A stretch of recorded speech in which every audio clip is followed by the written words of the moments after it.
just dive right into that. Obviously, he committed today. We've been talking about him since Sunday.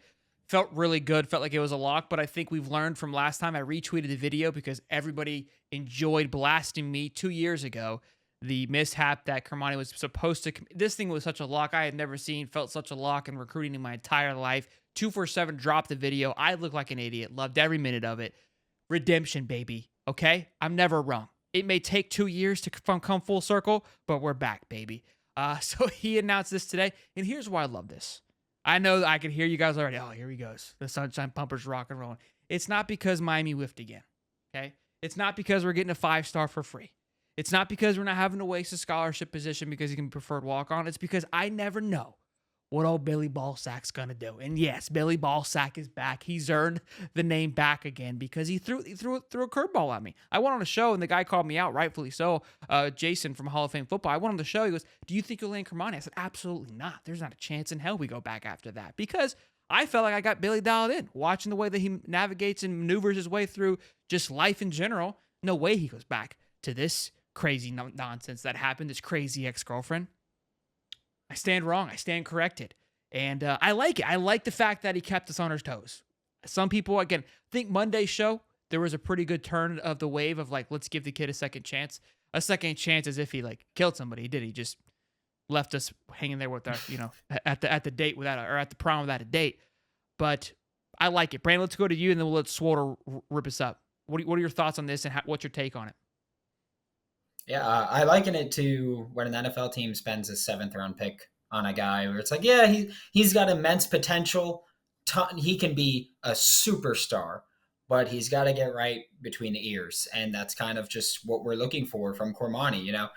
Not even spending a scholarship on him is huge in terms of if you get anything meaningful from any walk-on, you take it and you be very happy with it. And that's the return on investment here. Bigger than GameStop. That's what Cormani McClain can be. Cormani can be bigger than GameStop in terms of return on investment. I'm just saying, a walk-on. Fighting words, Bubba. Fighting words. But I hear you. I agree with you completely. Again, it's just the potential value that you can get. And where we're looking, Dave and I were just doing a little math calculator here on 247. He's still considered a 4-star from 247. So we talk about the used car sales. Like once they go into the portal, it becomes like complete, wash. But he didn't lose. I mean, he lost a star, what you expect. Jameer Grimm, everyone's lost a star essentially, it feels like. But he didn't just go falling off the map. So the quality he's still our number one guy out of the portal, according to the stars and the value that we are getting from him. Dave, what are your thoughts, big guy?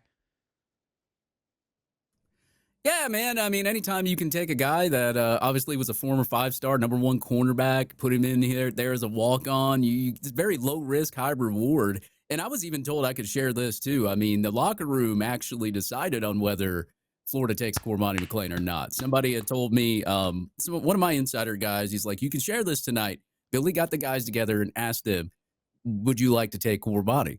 And they said yes, and they all agreed on that. And that goes to show you the locker room cohesion that Jeremy Crawshaw a couple weeks before was talking about as well. So, hey, it's a good thing, man. Like you bring the guy in, maybe he's seen his mistakes, and he went bag chasing for a little bit, maybe learned his little lesson there. And hey, look, anytime I say you can take somebody that's that much of a elite cornerback, bring him in as a walk-on, give him a chance. Hey, you never know what could happen. This is why I love Dave. It's not because of his receding hairline or the fact that he's a short king or the fact that he's just absolutely swolder. It's because I never know what's going to happen. This was never communicated before the show. This is usually we do a little pre-show to prepare for what's going to happen. Dave say the little nugget. Got me goosebumps in the middle of the show.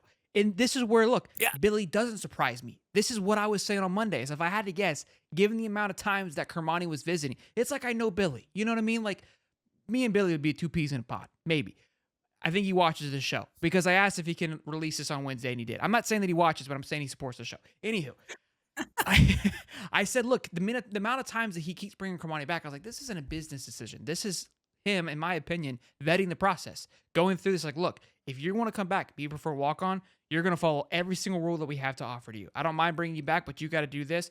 Dot your I's, cross your T's, etc. And I felt that was probably part of it. And I'm glad to hear that. I'm glad that there was a, hey, let's get everybody together. It's exactly what I said. That he went forward with a group of people. I don't know if that's exactly what happened, but it sounds like groups and groups and groups, got together with them, all kind of hung out in different scenarios, came together and said, look, I think he's changed. I think the process that he's been through over the last 2 years has had an impact, and he's ready to play some ball, the kick and ball. Let's make it work. And I love that.